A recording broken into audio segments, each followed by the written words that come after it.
சங்கரன்கோவில் நகராட்சியில் பணிபுரியும் துப்புரவு பணியாளர்களுக்கு கூட்டுறவு சிக்கன நாணய சங்கத்திலிருந்து வாங்கிய கடன் தொகைக்கு மாதம் சம்பளத்தில் பிடித்தம் செய்த போதும் இன்று வங்கி தரப்பிலிருந்து திடீரென அசல் மற்றும் வட்டியை 7 தினத்திற்குள் கட்ட வேண்டும் என நோட்டீஸ் வந்ததால் அதிர்ச்சியடைந்த துப்புரவு பணியாளர்கள் நகராட்சி அலுவலகத்தை முற்றுகையிட்டு போராட்டத்தில் ஈடுபட்டனர். தென்காசி மாவட்டம் சங்கரன்கோவில் நகராட்சியில் 60க்கும் மேற்பட்ட நிரந்தர தூய்மை பணியாளர்கள் பணிபுரிந்து வருகின்றனர். இவர்களில் பெரும்பாலானோர் கடந்த சில வருடங்களுக்கு முன்னர் கூட்டுறவு சிக்கன நாணய சங்கத்திலிருந்து நகராட்சி மூலமாக வங்கிக் கடன் பெற்றுள்ளனர். வங்கிக் கடன் பெற்றதிலிருந்து தூய்மை பணியாளரிடம் இருந்து கடனுக்கான தவணையை மாதம் நகராட்சி நிர்வாகம் பிடித்தம் செய்துள்ளது.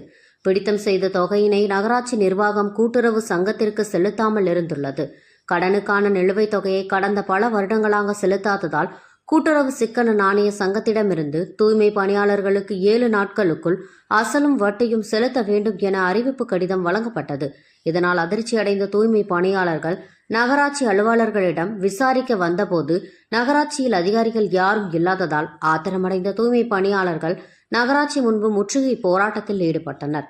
நகராட்சி நிர்வாகமே தூய்மை பணியாளர்களிடமிருந்து வசூலித்த பணத்தை வங்கிக்கு செலுத்தாமல் முறைகேட்டில் ஈடுபட்ட சம்பவம் பெரும் அதிர்ச்சியை ஏற்படுத்தியுள்ளது. நாங்கள் சொசைட்டி லோன் எடுத்து 7-8 வருஷம் ஆச்சு. எங்கள் பணத்தை பிடிச்சி சம்பளத்தில் பிடிக்காங்க. ஆனால் அவங்க கொண்டு போய் கூட்டுறவு சொசைட்டியில் கட்டலை. இப்போ எங்களுக்கு தபால் கட்ட சொல்லி வந்திருக்கு.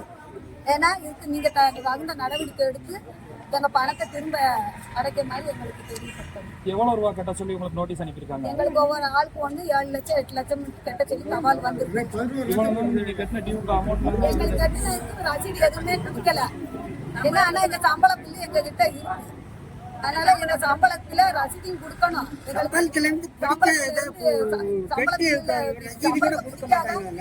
அதுக்கு தகுந்த பில்லும் கொடுக்கல. இப்ப எங்களுக்கு கட்ட சொல்லி தபால் வந்துடும்.